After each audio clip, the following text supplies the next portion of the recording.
Всем привет! Я записываю это видео 6 октября 2023 года.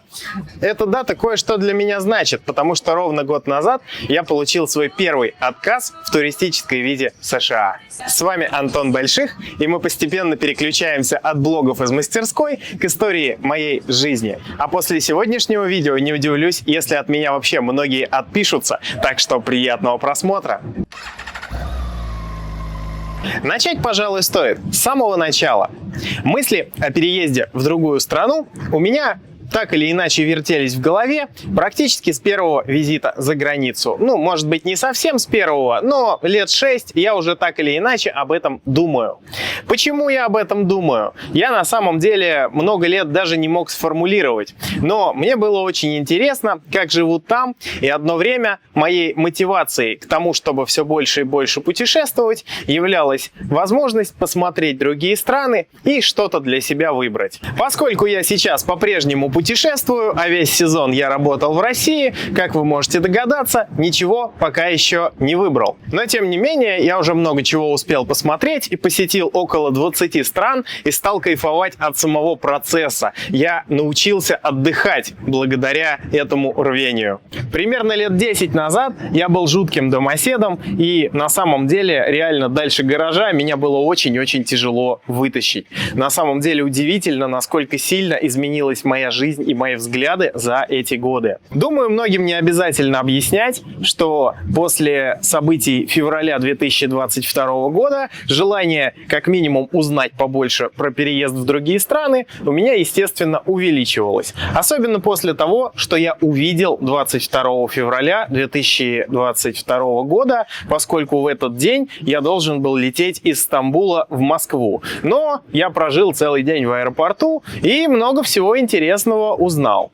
Также до 22 февраля 2024 года я интересовался торгами на бирже и вообще в целом акциями и всем подобным. Читал очень много новостей, но после этого я все свои эксперименты свернул, потому что, к большому сожалению, в текущей ситуации я потерял какое-либо доверие к биржам. Про свое увлечение инвестированием, которое продолжалось примерно 1,5 года, я вам как-нибудь еще отдельно расскажу. Сейчас уже прилично времени прошло, а я в эту сферу так и не вернулся. Март и апрель 2022 года, пока я работал в сервисе, я начал активно читать про варианты получить другой паспорт.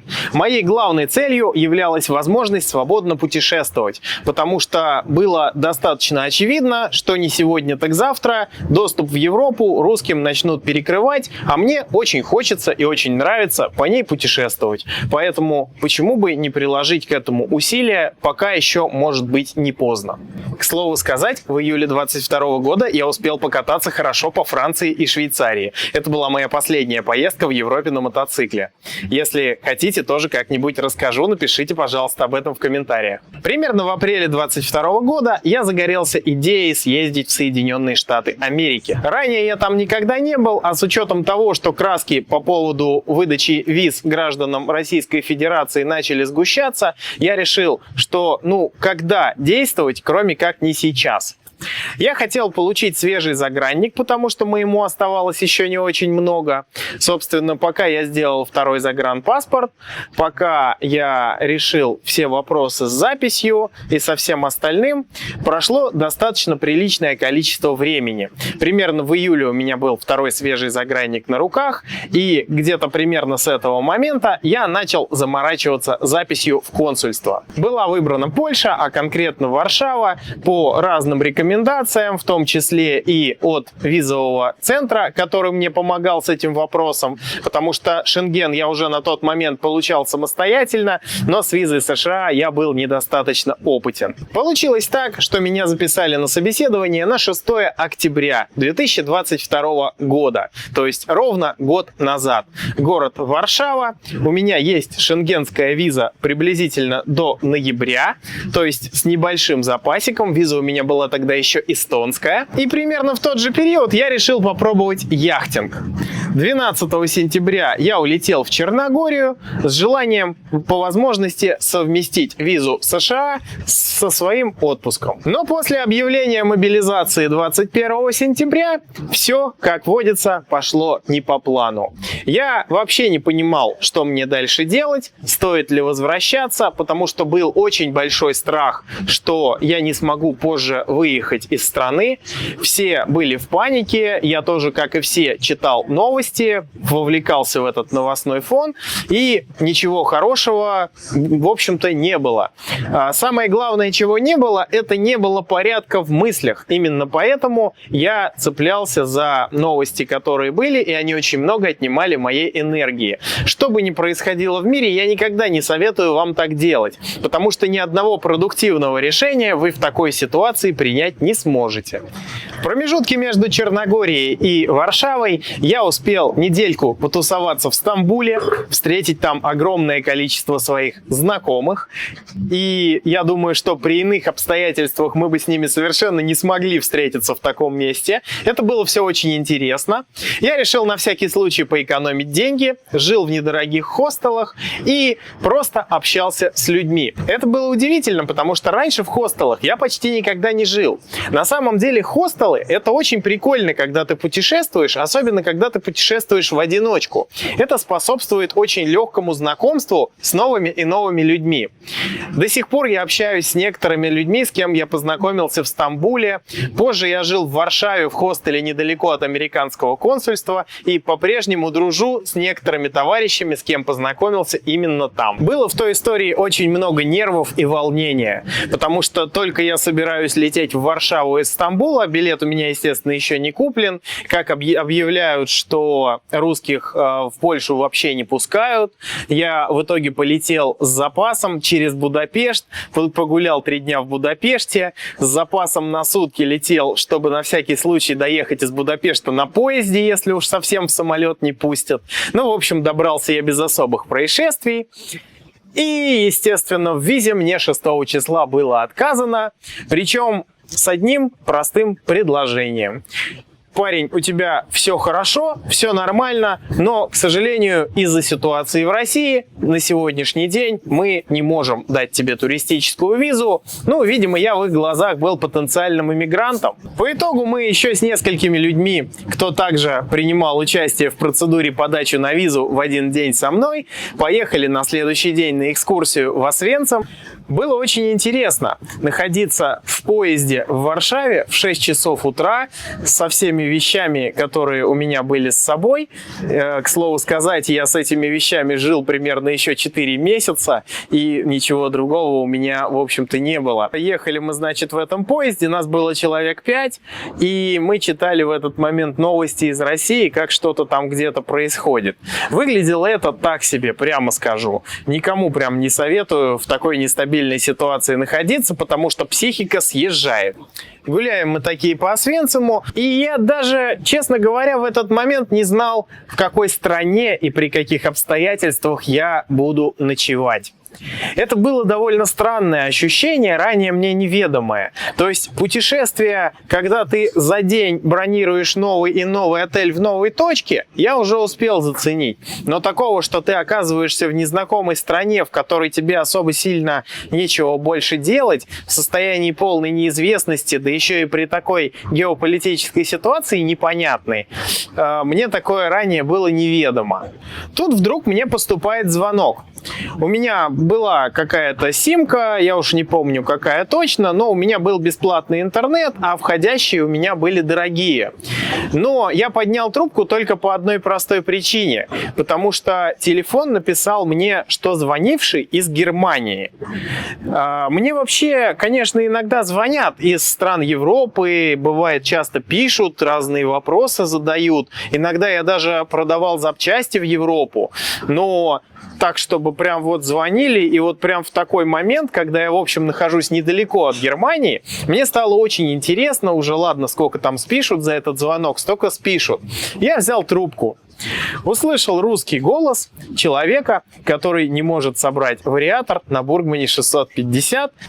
Я был очень сильно удивлен, что он позвонил мне из Германии, но, как выяснилось, нашел он меня на Ютубе. Я еще был тогда не так известен, хотя я уже благодаря видео с Евгением Матвеевым был многими узнаваем.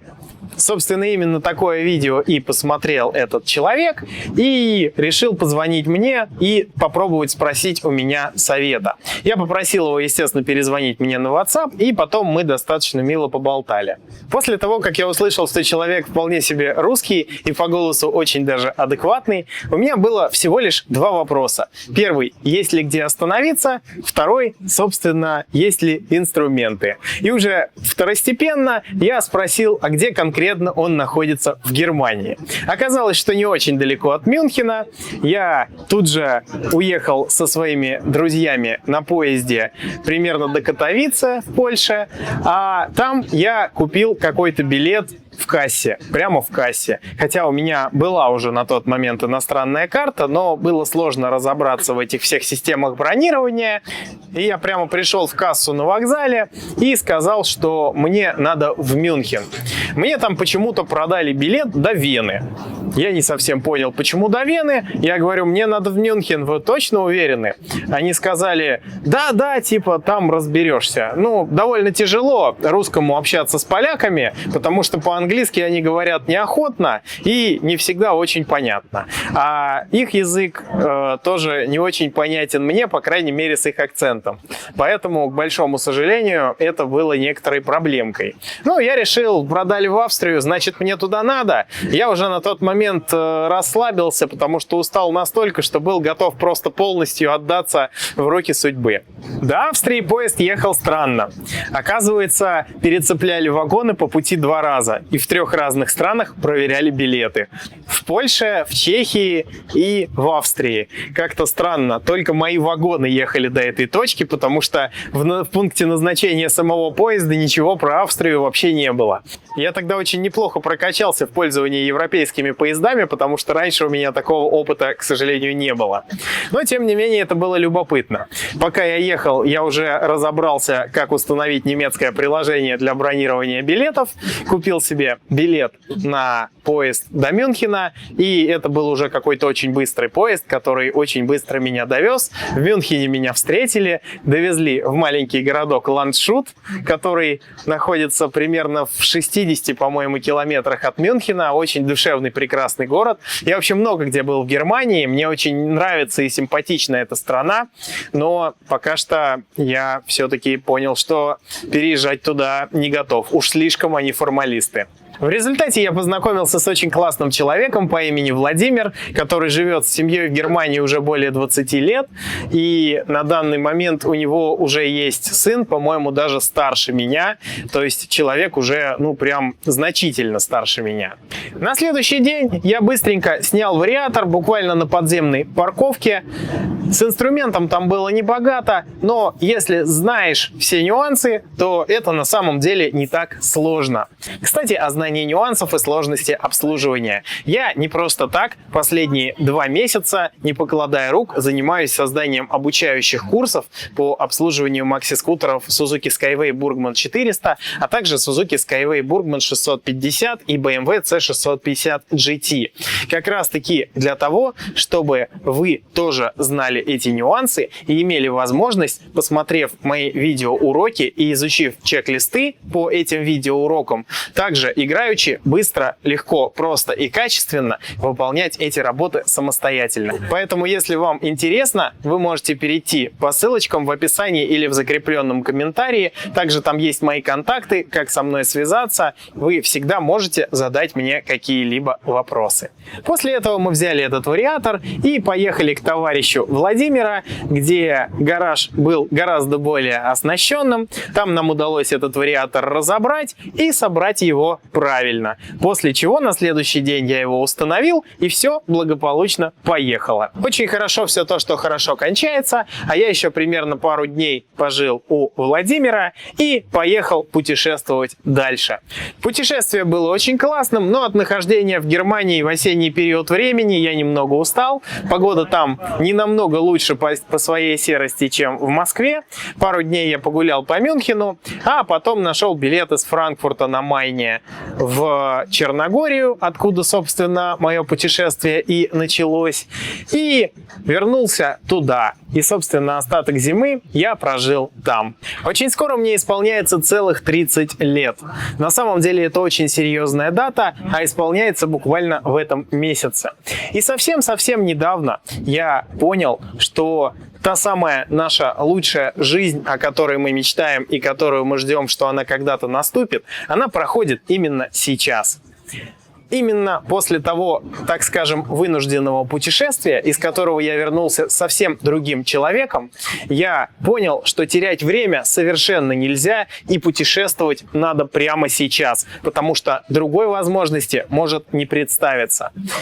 Помните, что время – это единственный невосполнимый ресурс в жизни человека. Делайте то, что вам нравится, и кайфуйте от жизни здесь, сейчас и сегодня. С вами сегодня был я, Антон Больших. Жду очень любых ваших реакций. Понравилась история, не понравилась? Пишите комментарии, ставьте лайки, дизлайки, подписки, отписки. Любая ваша активность, колокольчики, все, что захотите, любая ваша активность помогает мне развиваться и расти. Всем пока!